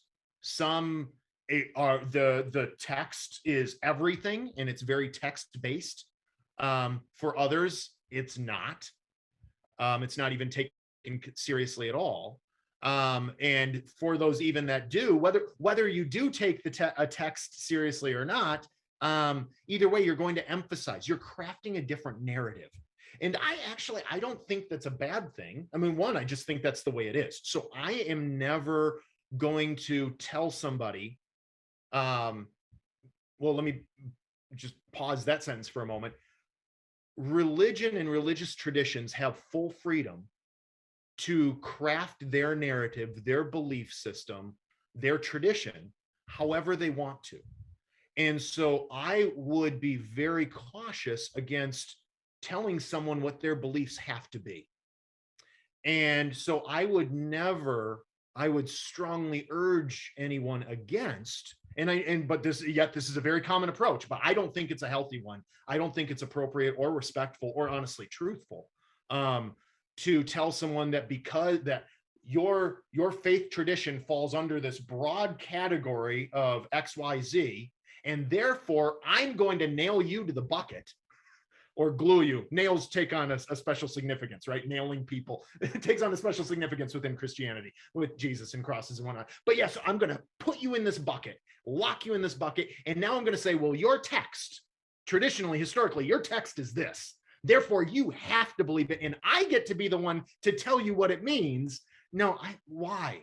So for me, I guess I would take a step back and I would say, it can be dangerous. It can be very hellfire and brimstone based. Christianity can be very toxic. It can border on child abuse, depending on what they're telling their children and how they're raising them, what kind of triggers they're instilling in their lives. But it certainly doesn't have to be. So you would say there are some versions of Christianity that are acceptable to you? Well, I would say that are certainly less toxic, less difficult, less triggering, less emotionally abusive. Absolutely. It's all on a spectrum. Yeah. Well, it's interesting because I think you're the first person I've interviewed that has just taken that approach. This is cool to kind of see it from a different angle. What do you have an issue though with kids being told about it, they have original sin? Because the whole thing is predicated on that. Like the whole thing is, even if you keep it really simple, like Jesus loves me, this I know. Well, yeah. I don't support kids being told that they have original sin, right, that you're born broken. No, I would say though, that depending on how it's communicated and also how often and how it's emphasized, and is it repeatedly beat into them every day, literally or non-literally beat into them every day? Or is it something where it's like a general tenet that maybe they hear a couple times in church, but is never reinforced at home? And in home, the way they're actually parented is exactly the opposite of anything with, you know what I mean? So it's like, there's a lot of difference there. So do I think that that's a dangerous and toxic concept? Absolutely. But I don't think that just because there might be a parent who's like, well, yeah, I guess technically I believe it, but like you look at their home and that's not the way, like that's not an undercurrent in how they raise their kids. You know, that's a totally different situation. Right. But if that's the teaching, and then later on, like you and I both went through, where you do at a certain point go to the summer camp and the preacher says it's time to get serious, and if the underlying message, even if you've kind of been like acting like it's not there, but in your worldview it's there. If Right. you know that, what does it mean to get serious about Christ? Well, I would let me jump in quick though, also, because I don't want to forget this point or whatnot, or this concept. Is I think it's important for us to remember that again, there's this progression, right? So some are going, even within Bible camps, there's a progression of the really fiery ones and the little bit more, let's just have a good time, kumbaya type ones, okay? But even though I would suggest that the vast majority of Christians never go to summer camp, okay? They don't go. So yes, that can happen, but the vast majority don't. The vast majority of homes don't send their kids to summer camp. And when we were off air, if I can reference this a little bit, something that I mentioned then, I would never quote somebody else off air, but quoting myself off air, something I mentioned then is I would suggest, I mean, when you look around the world and throughout history, the vast majority of Christians didn't even believe that there was a sinner prayer, a hoop that you got to jump through. You know what I mean? So I think it's easy for us, especially, and I forget you deconverted, you grew up Christian, right? Yeah. So I grew up, obviously we talked about how I grew up. I think for those of us who did grow up evangelical or even fundamentalist, which I would characterize fundamentalism as more rightward, evangelical is a little bit more comfy, cozy, more comfortable, more outward reaching, fundamentalism being more, no, you want the truth, come to us, separation from the world sort of thing. But either way, so whether you're on the far right fundamentalist or you're a little bit more moderately evangelical, I think basically the more rightward you come out of, the more it's easy, then your deconversion is more dramatic, more likely. First of all, your deconversion is more likely. The more leftward you are within Christianity, the more maybe it doesn't drive you. You don't think about it as much. You still believe, but that's still Christian. It's still Christian, but it's easy for us to come out of that, coming out of this dramatic experience where we grew up and we even taught there's one way to believe and only one way. So then we come out of that, we don't even believe it anymore, but we're like, well, yeah, clearly that's the only way to be a true Christian. Yeah. As if there is a true Christian. Well, can I ask this? And I know I'm jumping away from your story a little bit. I want to get back to it in just a second, but since we're on it, do you believe that we have any kind of obligation to fight religion and to try to make the future a religionless world? No. Really? No. So, okay, but here, a little bit of a head fake, little bit. Okay. A couple different ways. All right. So taking a step back from what is religion? What is religion? So I would, and I'd love to unpack this a little bit, but I would draw a very clear distinction between religion and theism or supernaturalism. They are not the same thing. They are so often conflated, okay? Especially by non-theists like us, okay? They are conflated. They are not the same thing. So you look at, say, Ninny and Smart and others who have studied sort of the bigger picture of religion, stepping beyond Christianity, looking at religion itself, religious communities and traditions wrapped around the world and throughout history. Okay. And so Ninny and Smart, he has these 7 spheres, or he called them the 7 dimensions of religion. To me, dimension, I hear like Star Trek type stuff. Okay. So I don't think the word dimension is the most helpful. I think of it as 7 areas or 7 spheres of religion. Either way, whatever you call it, whatever the noun is, these 7 areas of religion, which are what you've got ritual, which ritual is like, right, the actual ritual practices. You've got the mythic, or like the narrative. What's the story of your religion that's not necessarily textually based? You've got the experiential or the emotional component of religion. You've got kind of the ethical, moral part. You have the organizational. What's the organizational structure? You have the material, like clothing, right? Some religious traditions, the clothing component, the fabrics of the temple, whatever, are very specific. And then lastly, you have the doctrinal, or the belief part of it. But the point here is that as you study and as you look at the work in and Smart and others, you find of these different religious traditions wrapped around the world and throughout history, very few of them actually have all 7 spheres. Very few of them emphasize all 7 spheres. Maybe they're there, but they're not emphasized. Okay. When was the last time you thought about the material component of Christianity, right? So it's de-emphasized or even not there at all. And here's what you find is that, well, so different religious traditions will emphasize one over the other. Okay. Christianity, typically, historically, Christianity emphasizes the doctrinal. Okay. That's like number one. What you believe is elevated far above everything else. But you look at other religious traditions and the doctrinal is way lower and others are elevated. Okay. The organizational structure or the meta narrative over it all of where our ancestors come from, et cetera, et cetera, et cetera. Here's the point though. Very few religious traditions include all 7. And we have some religious traditions that don't include the doctrinal at all. Here's my point in all this. My point in all this is that you can be religious without having a doctrine, without having a creed, without having a belief system. And when you look, as you look at religious traditions, as you look at religious, as you look, world religions, okay, like big picture world religion, period. So Christianity, Islam, Buddhism, Hinduism, et cetera, et cetera, et cetera. Like every single world religion has non-theistic traditions within it. Some of them took off, others of them fizzled out, but every one of them has non-theistic traditions. So I would suggest you can be a non-theistic or an atheistic Christian. You could create a Christian church that doesn't actually believe any of the doctrine. So kind of a little crazy for a lot of us when we're first thinking about that. I don't consider myself Christian anymore. I'm not Christian. I'm done with that. I've moved on. Okay. Yet I do celebrate Christian holidays, Christmas. I mean, not in the most doctrinal sense, but I still celebrate. I still participate. You could maybe make an argument that I am a non-theistic Christian to a degree since I participate in it at least minimally.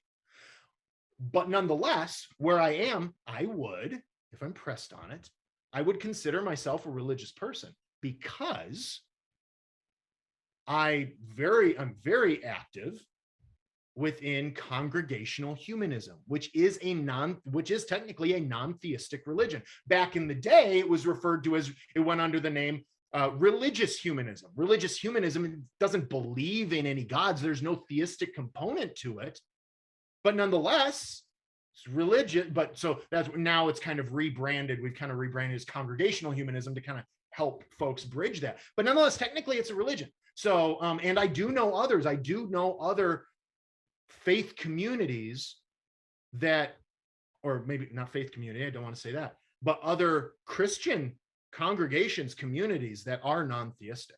So little bit crazy there. But so that's where I say, so now when you ask, do I want to rid the world of religion? Well, maybe what we really meant is, do I want to rid the world of theism? And we can get there or whatever as well, because that's kind of the next step of the conversation. So I'll pause here for a moment. But yeah, I am very careful. Religion is not a bad thing, but like so many things in this world, how we do it, and in this case, how we do it 99.9% of the time, might not be the healthiest way. but anyway, so I don't know if that's helpful or whatnot, but a little bit of a different take than I'm sure what you usually hear. It's definitely different. I think for the sake of time, I want to table some of my questions, but I definitely think that the dangers are so strong that and the brainwashing is so intense. It's just, it doesn't feel fair to the next generation.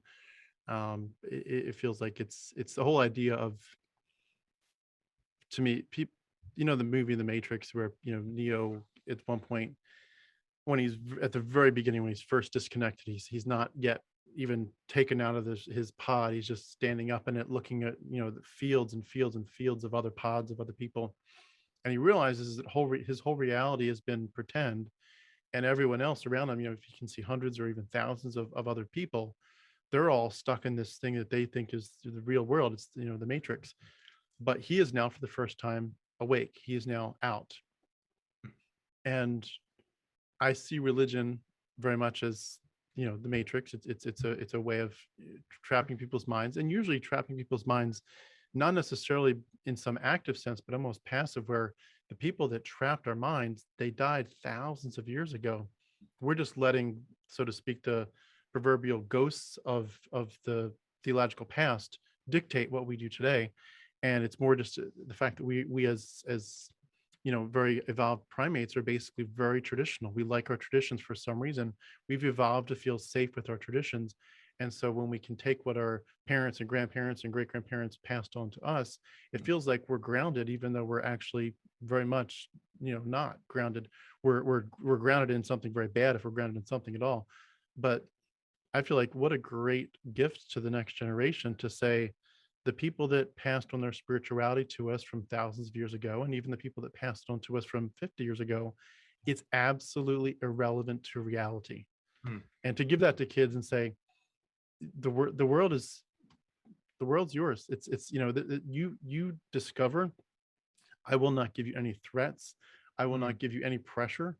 Listen to everybody, please. Let everyone, listen to all the voices that are not clearly abusive. Listen to all the voices, listen to all the ideas, and then you decide what you want to do with your life. Your one life, you make the best of it. And most religions that I'm aware of, at least, they want to dictate parameters and say, well, the reality has this structure to it, and don't go past this wall. And there's still like this background of there has to be a God, and you're accountable to him in some way. And all these different things, there's always some kind of assumption. And to say to the kids, all assumptions are off. The world is not what anyone else is telling you it is. You discover it. To me, that's the most beautiful gift I could think of for the next generation. And I will just, again, not to argue with you, but I do think it's a goal that I'm pretty passionate about. I feel like I want to start by just exposing the misinformation, and then tell people kind of experientially, now that you have the information, that this wasn't real. There's implications to it, which is, the world's a whole different ballgame than you were ever told. You're now for the first time out of the matrix. Does that resonate at all? Oh, absolutely. Absolutely. It definitely does. I think, one thing I would say with that, because I focused in on the question of religion and, do I want to rid the world of religion and looking at it as, maybe more theism is what you mean, because I would draw a line between those two, right? Yeah. So I think part of this, in terms of what do we do going forward, can we rid the world of theism or theistic religion? Okay, to qualify that a little bit. Can we rid the world of it? Is that our goal? Is that what we're trying to do? My approach is similar to, okay, so like Dan Dennett. He had this marvelous quote. Let's see, I have it up in what book is it in? It's a book actually in Catherine Dunphy's From Apostle to Apostate. It's a quote. So the book's not written by him, but she did some interviews with Clergy Project founders in the book.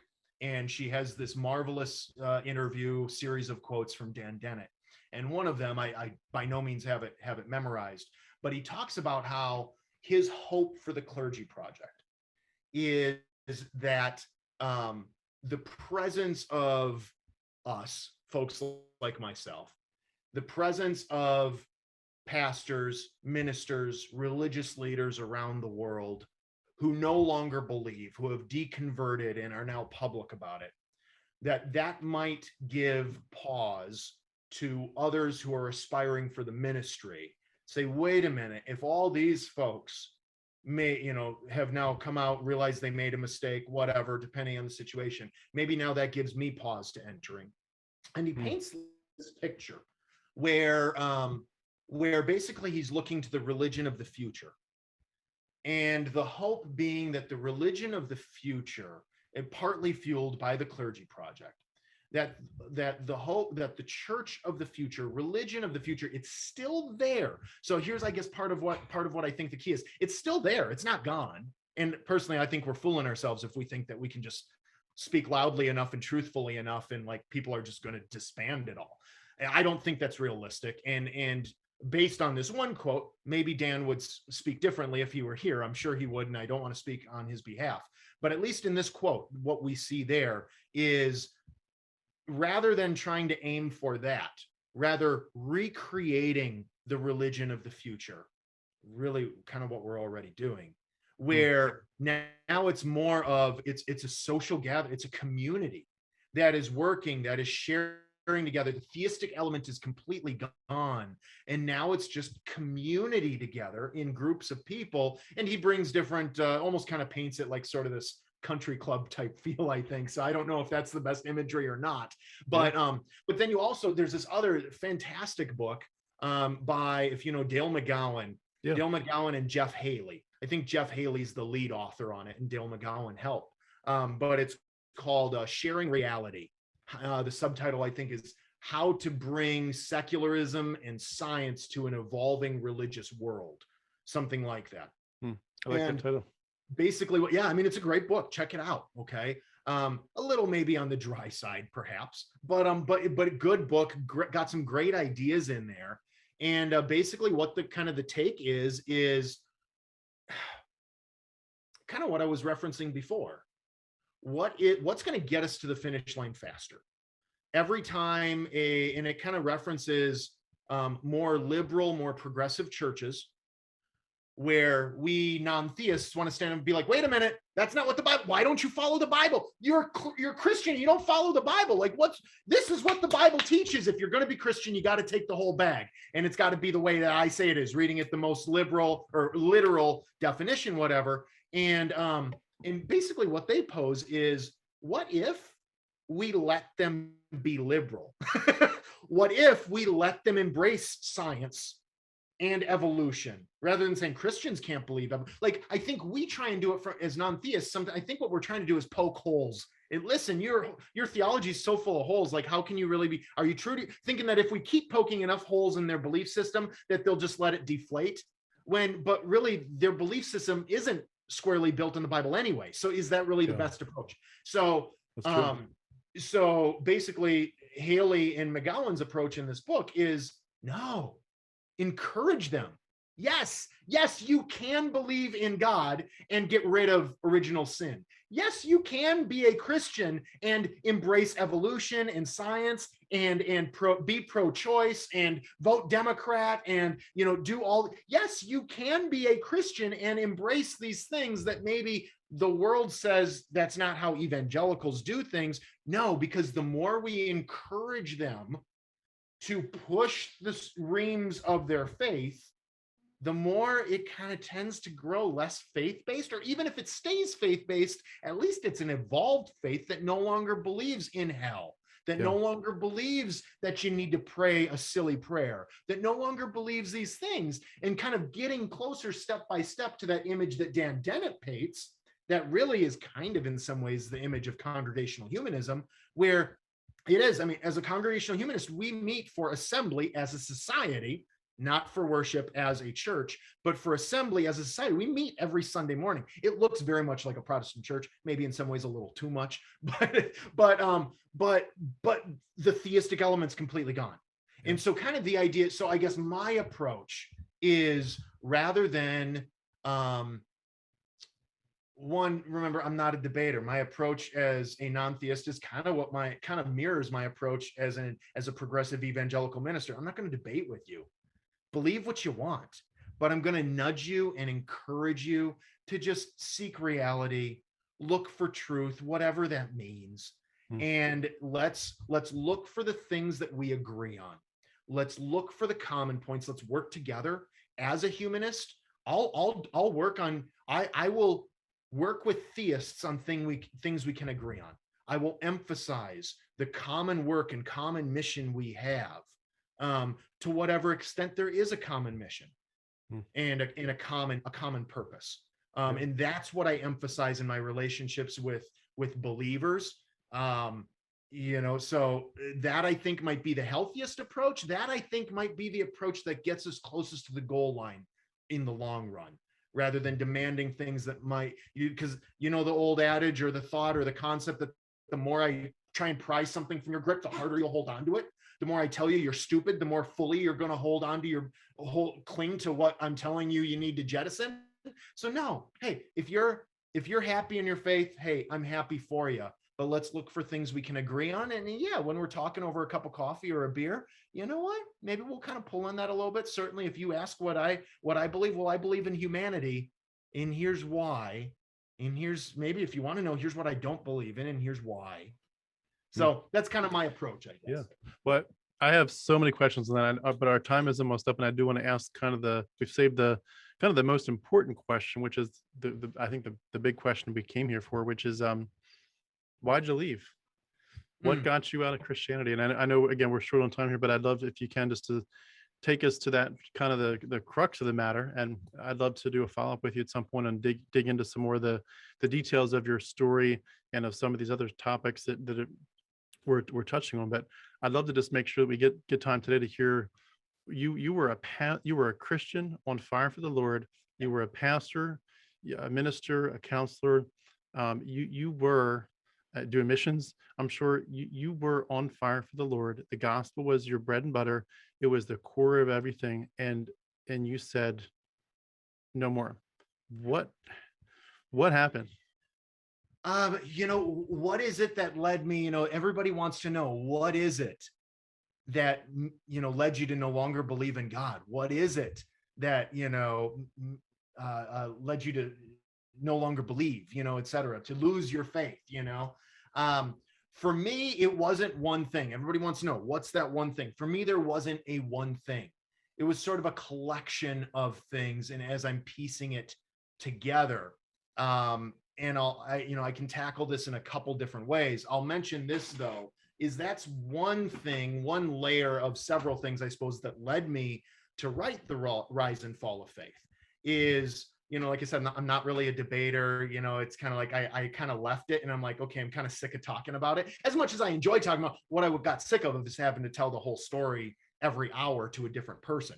So that was one motive for writing the book, is I walk through all the different elements and layers, not only on the journey out of Christianity. Well, I write the rise of my faith, the fall of my faith, and the rise above to humanism and beyond faith, right? So kind of the one thing that, as I was reading the different biographies of different stories of pastors and others who left the faith, I kind of it was almost felt kind of anticlimactic to me in a sense that the book kind of ended at their faith ending. It was like, but what's next? I want to know what's next. How did you build from there? So that was an important part that I wanted to add in, is then what was beyond that? How did I rebuild my life? What did that look like, etc.? Obviously, I can't possibly go through all the details now, but I'll still touch on a few things. Yeah. But I will say, though, the Cliff Notes version. Right. For those, though, that do want to get more of how did this all pan out, definitely, feel free to pick up the book, because I really walk through it all there. That said, here's the analogy I use. There's this really interesting book. I think it was written in the 1960s, 65 maybe, by a guy named Leslie Weatherhead, all right, called The Christian Agnostic. Kind of a neat book, or at least there's some neat concepts within the book, Christian Agnostic by Leslie Weatherhead. And he writes in there about a mental box, is what he calls it.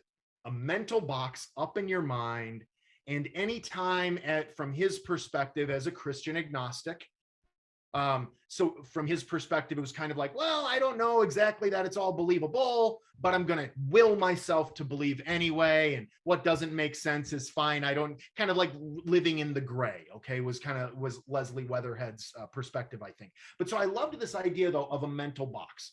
How I adapted that to myself and to my own journey is, I would say we all have sort of a mental desk, if you will. Okay. We have a desk and we have a desktop, and with everything we do in life, everything we process, all the new information that comes in, we have a desktop of the mind.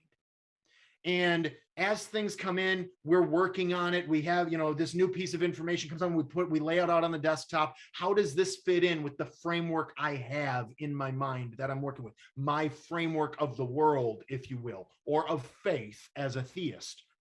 Something comes in, a new report, something I saw in Time magazine, about some archaeological discovery. Well, I bring this in. Okay, some of it fits in nicely with my theological framework. I fit it in, plug and play. It's good. As new information comes in that complements my theology, well, great. The framework expands, and I'm all working on fitting this all together on the desktop of my mind. But then one day, something comes in that doesn't quite fit. It's, some study, some archaeological study on, what was it? Jericho, and that Jericho didn't exist anywhere near the timeline of what the Bible seems to have as the timeline. So, what do I do with this Jericho? Well, maybe I kind of like squeeze it in, or maybe I say, you know what? I'm not sure what to do with it for the moment. So I'm going to take that bottom right-hand desk drawer. I'm going to open up that bottom right-hand desk drawer. I'm going to open that up, and I'm going to take this Jericho article, and I'm going to throw it in the desk drawer. And I close the desk drawer, out of sight, out of mind. I'll figure out where it fits later. For now, I'm tabling it to the periphery, if you will. And I just keep working on what is comfortable, what fits, what makes sense, what's on the desktop. And then, a few days later, another article comes in, and boy, I don't know how this one fits either. Challenging my thoughts. I don't know where to, open up the bottom right-hand desk drawer, toss that article in there, close the door. Then I see something on TV, not sure what to do with this, open the desk drawer, put it down there, close the desk drawer. Eventually, over the years, so many things add up. The desk drawer down there is almost overflowing with all this stuff I don't know what to do with. So I put it aside for a later date. And then eventually one day I open it up to throw one more article in there, and I try and close it. But it's so jammed overflowing, that damn desk drawer doesn't close. And now I look down, and it's overflowing with articles that I don't know, with pieces of information, comments that have been made. I look down, and now it's starting to overflow. And in the overflow, my whole desk topples over, shattering my framework. And now I'm looking at the mess on the floor. And I got to figure out, how the hell do I fit all these pieces back together? And how do I do it in a way that actually respects all the pieces? So that is an imagery that I actively had as I was going through trying to fit the pieces together. So I know that doesn't really do justice in, well, what are all the pieces, right? Well, maybe one of them's Jericho. I suppose. I mean, there were like thousands of pieces that just over the course of my entire Christian experience. Now, I was a faithful believer, and seriously, right up to the very end, I truly, really believed. I've always been a wear it on my sleeve kind of guy. What you see is what you get. I mean, incredibly transparent. I can't not be. I wear my heart, my soul, my mind, my blood, all of it's on my proverbial sleeve, right? And so, I preached. I get questions like, was your preaching, were you faking it while you're? No. And I didn't actually embrace. I did not come to grips with the fact that I had become, or was becoming, and then eventually became an atheist. That was after I left. So just for clarification, because I get that question a lot. I came to a point as I'm like trying to figure out, how do these pieces all fit together? And I mean, a lot of it's just Bible theology stuff is really what it was. My Christian, I don't have a lot of trauma. Even kind of the crazy, fiery brimstone things visions almost that I was having in high school. Even that, I don't look at that as from my church community. That was just me wrestling with the Bible. Okay. And it was kind of short-lived to that intensity. From a church standpoint, all of my church communities, the ones I served and others, were incredibly positive. I never suffered trauma. There wasn't some big thing that like rocked my faith. No, it was just being a student of the Word of God, and over time seeing all these holes in it. And then so from my timeline, my storyline, I'm a minister, and eventually, kind of in the last year or so of my ministry, I'm just looking at all, I'm trying to, and I'm wrestling for my faith. I loved my faith. It was very comfortable for me. And I really loved the positive, optimistic spin I had. It was incredibly hopeful, hope-filled, and hopeful. I mean, it was such a positive influence on our community. We partnered with other secular groups in the community to do service projects together. Like, it was just it was a really vibrant, as much as you can be. Yeah, some of the underlying theology was kind of messed up, and I definitely don't believe like any of the theology anymore. And yet it was, if you're going to believe those things, it was about as healthy of an experience as it could possibly be, I believe. So can I just so add, I love the title of your 8th chapter. It's called As Sand Through My Fingers, Final Attempts to Keep the Faith. What a great picture as well. Yeah, I mean, that's really what it was. Like, that last year, I was just trying to cling. It's like, yeah, and that sand metaphor. So like, I picture myself in what you see in the book. I kind of walk through it. It's just like, it's like you build this sand castle, and the sand castle, this beautiful sand castle, is my faith. Okay. And it's it's an award-winning sandcastle, right? And I loved it, and I built it, and it was so I loved looking at it and being there. And then the waves start coming up, and the waves are tearing that sandcastle apart. But I love the sandcastle. So that imagery is me reaching down, scooping up the sandcastle, and trying to like hold the sandcastle to my chest, because I don't want the sandcastle to fall apart. But obviously, you do that with a sandcastle, it's just going to fall apart. And so it's like me just trying to sand through my fingers, trying to hold this thing. But the more tightly I held onto my faith, the more tightly I tried to demand my faith, the more I lost it, until eventually there were just a few grains of sand. And then eventually even that was gone. So I came to a point where I said, listen, either Christian ministry is unfit for this world, or I am unfit for Christian ministry.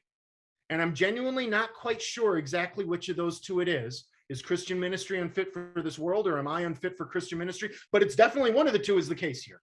And so I figured that I knew my theology was shifting. I wasn't sure where I was going to land, because I was so desperate. I was still praying regularly, God, please rejuvenate my faith. You promised, like, I believe, and I believed this whole time. And anyone who calls upon you, well, God, I'm calling on you, like, rejuvenate my faith.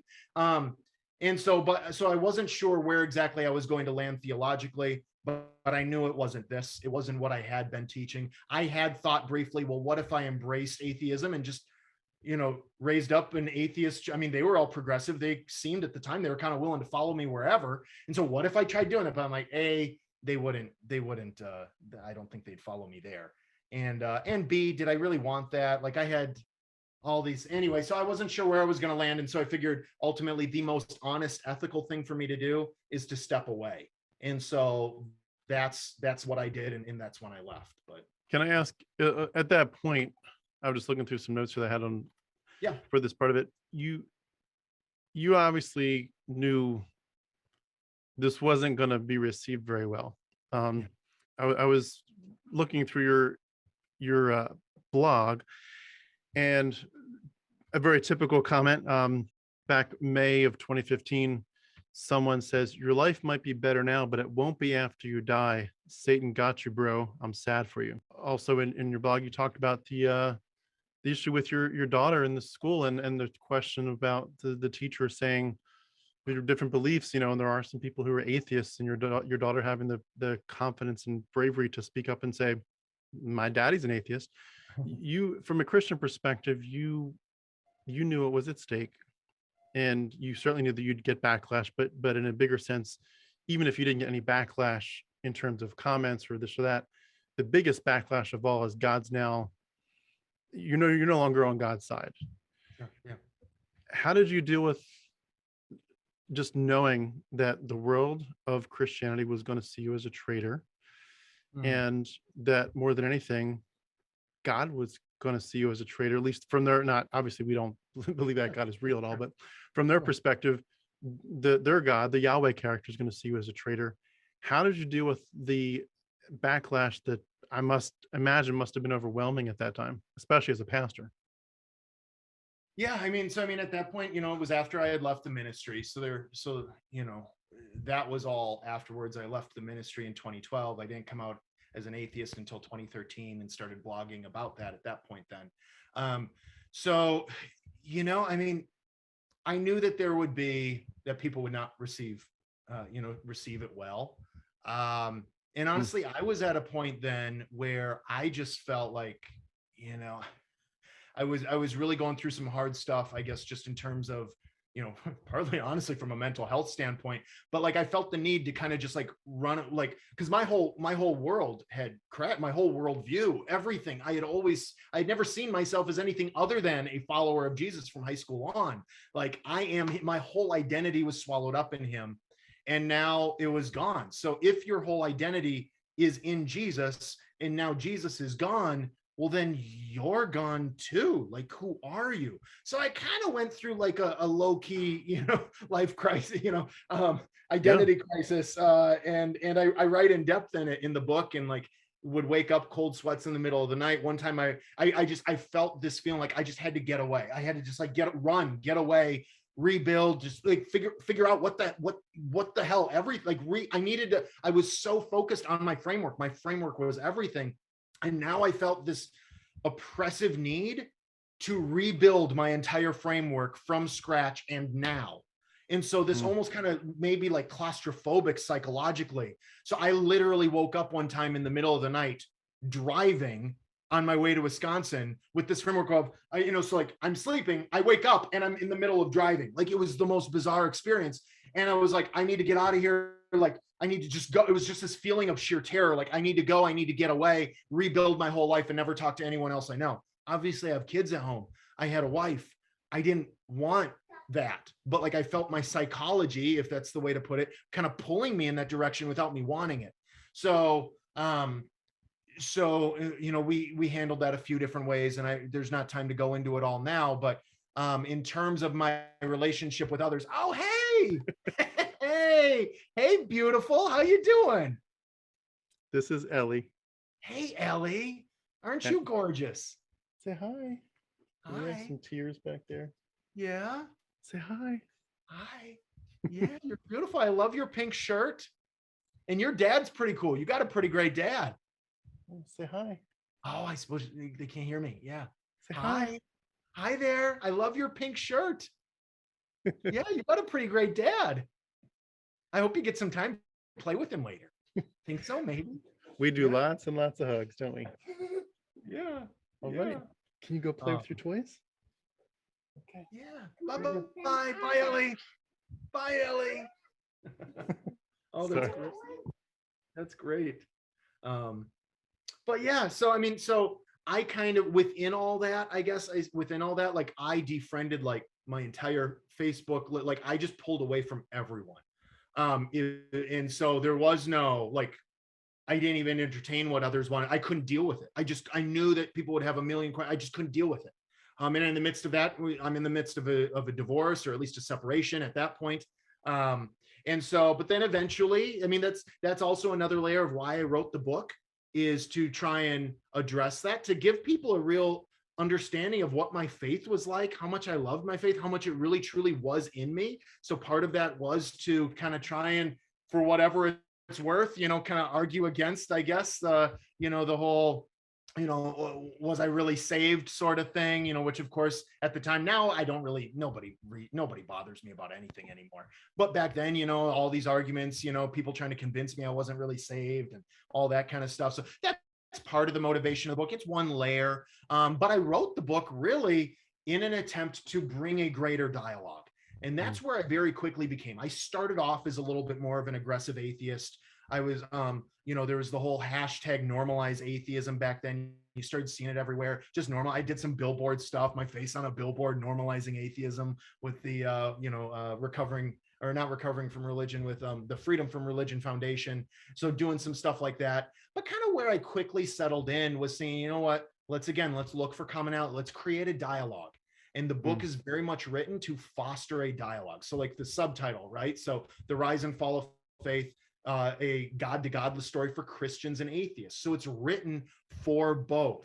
And you have tools within the book to try and create that greater dialogue. And so this is a dialogue that I was wanting to have, my quick, my brief interlude into identity crisis aside. Really, my goal quickly became, listen, let's create a dialogue. Let's foster a better dialogue. Let's have a conversation with people around me who very much do believe.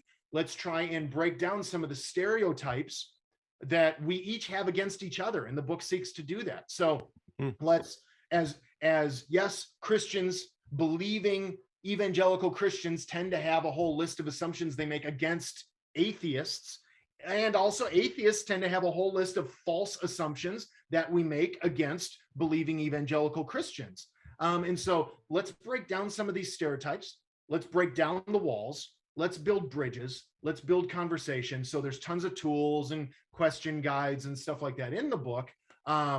Some have even used the book. I don't know if you ever did this in your Christian experience or the church communities you were a part of, but where like Christmas time, Easter, like they have all these little books that you buy and are encouraged to give to all your non-believing friends and family as a Christian, like as a means to like start a dialogue and maybe get them saved, and things like that. Well, some have used my book. Some non-theists have used my book to give to their Christian friends to start a dialogue. One guy even, he bought a whole stack of them and gave them out to everybody on his Christmas list as a means of starting that dialogue. Mine's a little different though, in that it's not trying to convince you to become an atheist. It's just saying, hey, let's talk about why we believe what we believe and kind of strip down the assumptions we each make against each other. And then really ends on the note of, let's find ways that we do, let's find our commonalities. Let's focus on those as we work together to make the world a better place, as we work together towards the big picture betterment of a thriving, vibrant humanity. So very much a humanistic standpoint. I could, in a way, I could care less what exactly your theology is. Really what I care about is, what are we doing to undo so much of the toxicity, which does include some theistic beliefs, sure. But let's focus on what we can do together. I did want to ask one last question, that is just healing. You alluded to a little bit, once you're past it all, you go through, like you said, the desk is there, it's filled with some structure that you thought was fine. You got these questions that eventually pile up, it falls apart, or the other metaphor, this castle with the sand going through it. And you get to a point where, if from my perspective, if you deconverted for the right reasons, meaning you haven't been angry at a pastor who pissed you off, you've been trying to get back at somebody, it's not just because you want to go have sex like crazy and do it your way instead of the Bible's morality or whatever. You've deconverted because you did a deep dive into the origins of Christianity, into canonicity, into the origins of the Yahweh character, the Jesus story. You're understanding that you understand comparative mythology.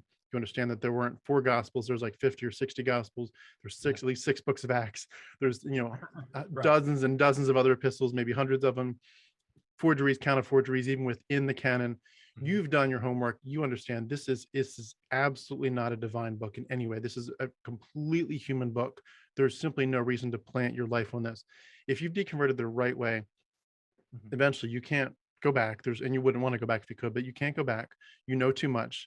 And you're now, like you said, you're replanning yourself. You're figuring out your identity. Where do I plant my flag now that I know it's not Christ? No, Christ isn't reality. At that point, one of the biggest issues is just people look back at all these memories of church, and some good, some bad. You mentioned you didn't feel very traumatized. A lot of people would say the same. A lot of people would say they were traumatized. But either way, there's this sense of, maybe for a lot of us, I was lied to, either passively or actively. I lied to myself. I wasn't honest. For me, for example, why wasn't Old Testament genocide an issue? That doesn't make sense. Not from the perspective of Bible college or the pastor, but from myself. I know I read the passages many times that said, slaughter everybody, and take the little girls for yourself as the child bride. War outcome of the war against these horrible Canaanites. You get to take the virgins. I must have read that many times and it never struck me. So you're angry at everybody else, at least for a season. You're angry at yourself, for sure. Like, why? This should have been much more obvious. A God who wants to cut off little boys' penises. Come on, that's just stupid. We know that's not reality.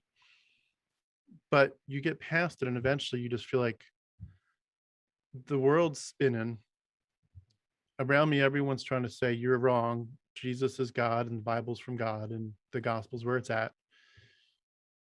You're just, people are willing to literally shun you now. They're willing to cut you off. Yeah. And it feels like in the mix of it, you've become like almost like the best version of yourself. You've thought clearer thoughts than ever before. Your morality is totally, grounded in a reality-based system as opposed to a mythological one. You're the best version of you that's ever existed. And yet you're the most lost ever, simply because everything around you has said that's not reality, and you now know that it is. It for a lot of people, it puts them into a tailspin for whether it's days or weeks or months or even years. I'm sure for some people, for anyone, whether if you felt like you needed to heal, or even just if you didn't feel like there was that much to heal from, as you talk to people that need to heal, how do you think people can go through that process in the best way possible, where they're not ignoring anything, they're facing all the big issues, and yet they're also truly getting to a point where they're like, all right, the rest of my life is going to be unmythologically based. How do I do that starting off? What's the starting point to make that the best journey for whatever years I've got left? If that makes sense. No, absolutely. I mean, so hearing in the midst of that, the question being, what do they do? Right? What do they do? What's their next step? And I would say absolutely find community. Now, depending on where you're at, that community might, realistically speaking, only be available online. But we live in a great place in history where it is available online. We have an online, right? So find community, surround yourself with people who have been there, been there, done that, right? Where they know the terrain. They might not know your exact terrain, but that's the power of conversation, is you can kind of fill them in on what your particulars are. But generally speaking, they've been there, they've done that, they know what it's like. It is so freeing and refreshing and empowering to realize that you're not the only one who's got, because even with the internet, there can be very much that feeling of, wow, I must be the only person, because my whole community is a faith community. Wow, I must be the only person who's dared think these things. You feel so isolated and alone, and then realizing like, whoa, my private Facebook group is filled with hundreds of people who have gone through the same kind of stuff and used to believe the same things. And now we're on the same page, or maybe I'm not even sure where I'm going to land. Maybe I wouldn't consider myself a non-theist or an atheist or whatever. Maybe I'm just somebody who's not sure, and I'm just deconstructing and questioning everything. But to be so that's the first thing, is find community. And from there, I think, depending on your situation, your community, assuming you find the right one, I guess, because we don't want to make the assumption that the first community you find is the right one, because there's a lot of different ones. But then, and maybe that's the first step, is just finding online. Maybe the first step is, reaching out to Tim or myself and being like, okay, what is a good community for my situation? And then you find that online community. Oftentimes the online community can be a good source to try and find in-person community around you, if there is one. Or maybe you come to a point where, with the guidance of the online community, you can kind of start an in-person community around you, because guess what? It's pretty much a guarantee that there's other people around you who feel the same way. And that's one of the shocking things with the Clergy Project, is realizing how prevalent non-belief is amongst pastors who are closeted in their non-belief, but really still believe they're the only ones. How could I ever come out? And then you realize, like, whoa. And then you start to ask yourself, wait a minute, do any pastors out there actually truly believe this? I mean, clearly there are. I mean, because I did for several years, I truly believed it. But you start to say, like, wow, like, how prevalent is non-belief?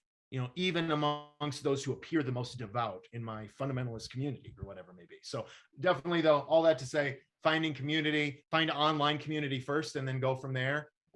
Definitely do that, because online community is literally available to everyone. Yeah. Do you feel like it was a hard thing for you to do any healing, or did you feel like it was a pretty easy process? I mean, up front, it was incredibly difficult. Because though my faith experiences, my church experience were incredibly positive, because of that, it was that much harder to leave, I guess, because I really believed it. Hook, line, and proverbial sinker, man. And so then literally like my entire framework fell apart, as I already kind of walked through. And so that just made it that much harder. I think the more you truly believe it from the beginning and the more it's your everything, the harder your experience is going to be in rebuilding that. I think that's what I see in discussions I've had with folks. Also, too, the more fundamentalist, the further rightward in your fundamentalism that you come from, also, too, the harder the process can be. So yeah, I mean, it was definitely difficult for me. What was game changing for me was it took me 2 years to find community. For 2 full years, I thought I was like literally the only person. It took me 2 years to find that community, and those 2 years were just absolute torture. That's amazing. Yeah. And I know we're pretty much out of time, but I just want to add one or two closing thoughts.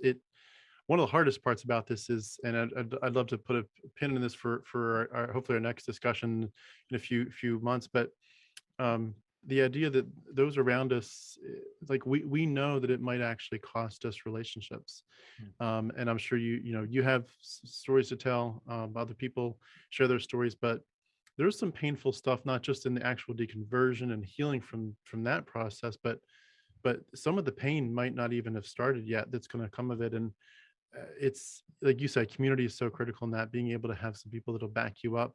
And to be honest, there are days that it feels like, and I'm not thinking of anyone in particular, but just Christians in general, you just think, are you serious? Like you really, like you're a very well educated person. You go to college graduate or more, you can hold a job, and yet you believe in circumcision and blood magic. Like really, in this day and age, you believe the earth is 6,000 years old in this day and age, for real? And it kind of, it gets to be almost like a crazy game. Like you feel like everyone around you is just bought into this cult, and you feel like you want to wish so much better for them. You're just like, come on, like we're collectively better than this. You individually are better than this. We're better than blood magic. Come on. We're better than all these crazy things. We're better than the Yahweh character by leaps and bounds. We're better than a God who can't say don't own people. That rape is wrong. You can't just pay a few shekels and take the girl home with you now. Like we're better than this Yahweh character by so many leaps and bounds. And yet people can't see through it, and it breaks our hearts almost daily, almost hourly, thinking, why am I still dealing with this? Because part of it too is like when relationships around you, the relationships that are still there, when you're done, I'm done with Christianity. I don't need to keep. I know some people they love to go the route of, I want to now be an arguer against the apologist. I want to go counter apologetics, and for whatever reason that they want to do that, that's great for them. That makes some people very, very happy to argue. I'm not one of them. I'm just like, I'm done with it. I want to move on from Christianity. But if you're surrounded by people that are saying, absolutely not, Christianity is the truth, then the conversation kind of can't die out, because they're just going to keep putting it back in your face, especially when there's kids involved. And it's a very difficult thing to do. And I feel like it's almost like you have to get regrounded, even just both with community, but even in yourself. Like, how do you just deal with the insanity of all these crazy messages that you're like, I know for sure that is not reality, and you insist that it is. It feels like you want to get somehow just hit an escape button and just say, I have to find some way to stop thinking about mythology. And when everyone else says, no, we're going to do this, we're going to do it, and we're not going to stop. Do you ever, I think from what I know of your story, you've kind of been able to carve out your life, but did you feel at first like just the insanity of how to deal with people that would not give up talking to you about the gospel? Yeah, no, definitely. I've been really fortunate though, even there and even at the beginning, where those who would like give me an earful or whatever, it was those who weren't really close to me, and it was like a one-time thing. Okay. So really all of my family, and I have a lot of family who remain, believing evangelical Christians, but they're all like, I'm really I'm really fortunate in this, because they've always been, at first it was more like, a hug and some tears, and like really, like, is it like, I remember when my mom first read the book, and at the end of it, and this is like several years later after it happened, she's like, wow, so you're really sure, like there's no way you're coming back, I mean, you're confident. And I'm like, yeah. She's just like, okay, I gotta tell you, Drew, oh, that breaks my heart, but so maybe like now, maybe once every couple of years, it's kind of like, like kind of a check-in, but it's super respectful. And it's always been with all of my family, like my parents, like I mean, all things told, I have a great relationship with them. They're fantastic. They've never, from the beginning, they've never like tried to re-evangelize me, bring me back. Kind of their perspective is, you knew faith and lived it out better than anyone, and I don't get it. And I wish what I'm seeing wasn't the case, but who am I to kind of try and tell you, like, there's no magic words I'm going to say to bring you back. Like, I'm still praying for you, and they'll remind me that, maybe like once a year or something like that, but that's it. Like, and we talk, we get together, we have like a big family get together with my sibling and his family and my parents, probably on average once a month. We get, everybody, all the nibblings, everyone, we all get together. And it never comes up. Granted, our conversations are different. And my mom and I were just talking about this like a week ago. Because I noticed that there's a few times where recently, whenever we have very different politics now. I mean, we always did, because I've always been on the more progressive side. So we've always had very different politic. And I've noticed, like, over the last, year or so, couple years, really, like anytime politics are brought up, I'll quickly change the conversation, just because I don't have the energy. Whatever, believe what you want about politics. I don't have the energy to engage it. And so I brought it up to her. I said, I've noticed that I've been just kind of shutting it down anytime you or anybody brings it up.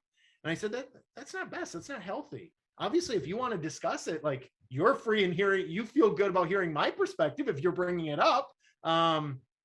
So I said, I apologize. I acknowledge that. I apologize for it. And I want to do better at that, and she mentioned, like, before, you deconverted, we would always have such huge, deep conversations about everything, faith and church and community and politics and all of this. And now, like, we just don't get that.